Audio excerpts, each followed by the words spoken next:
For almost 5 years, Uber cars have been driving around hundreds of city streets. They've got a lot of fans. It all started as a ride-sharing app, and it's exploded into a global force disrupting the entire transportation industry. But Uber is not done yet. The latest issue of Fast Company magazine takes a look at what's behind the app's success and where they are headed to next. Editor-in-chief of Fast Company magazine, Bob Safian, is with us now. Bob, thanks for being with us. Sure, it's my pleasure. So the CEO of Uber, Travis Kalanick, is no stranger to bad press, but it's interesting, in this article, he's painted in a slightly different light. How would you describe that? Well, we're trying to give a fuller version of who Travis and really what Uber is. If you think of the breakthrough companies, every decade there's a company that comes along that sort of changes everything, right? In the 70s and 80s, you had Microsoft and Apple. In the 90s, it was Amazon and Google. The last decade in the 2000s was Facebook. What is the company that, or companies that are going to define this decade? We're only halfway through it, but Uber is in the strongest position right now. It has a valuation of over $50 billion.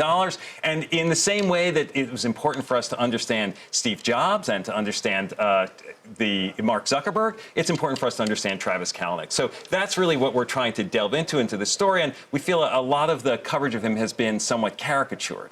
Yeah, I mean, the Uber has had some issues with the press. There have been, a lot of innuendos made about his style of management. So you really put him in the category of a Steve Jobs, who was sort of a visionary. Listen, he has the potential to be, right? Okay. At this stage, it's hard to say for sure, but certainly the marketplace is giving him that kind of attention. I think what happens with a company like Uber and a lot of startups, they're underdogs, and they thrive on being underdogs and on acting in a brash way. And at a certain point, the business evolves and gets larger. They're still acting brashly, and it doesn't help their brand in the same way that it would otherwise. And I think that's the transition that Uber's trying to go through, and that Travis himself is going through right now. But he's a very aggressive and very competitive person. He wants to win, and that he pushes the company that way. As part of that competitive edge, they're making some big bets over at Uber. Talk to us about some of that, because you describe that in your article. Sure, there are three primary bets that they're making now. One is a feature called Uber Pool, which is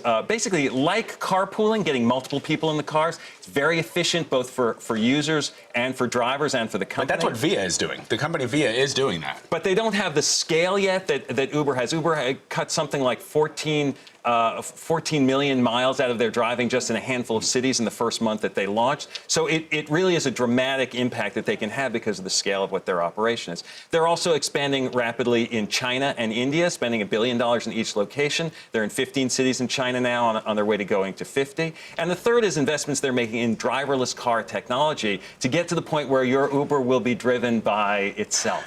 Right? I wonder, with those talks that are happening internationally, they've got to get around some tough regulatory agency or countries. France, for example, has very protectionist rules in place for taxi drivers, and I've seen French taxi drivers strike. It ain't pretty. Yes, and Uber has had lots of challenges in lots of local markets. In some ways, you might say, oh my gosh, it's a miracle that they're still around, and yet they are around in 59 countries and in 330 cities. So something they're doing, and the program, the way Travis is running it, is having some success. This is some video that we're showing of people clearly not happy with some of the practices that Uber is employing. And I sort of wonder, given that the street has given it a $51 billion valuation, are there any barriers to entry? I mean, you and I could start a company like Uber, right? We could try, and we'd have to get the kind of scale of impact that Uber has. Because of the network effect of having so many cars and drivers, it allows your rides to be shorter,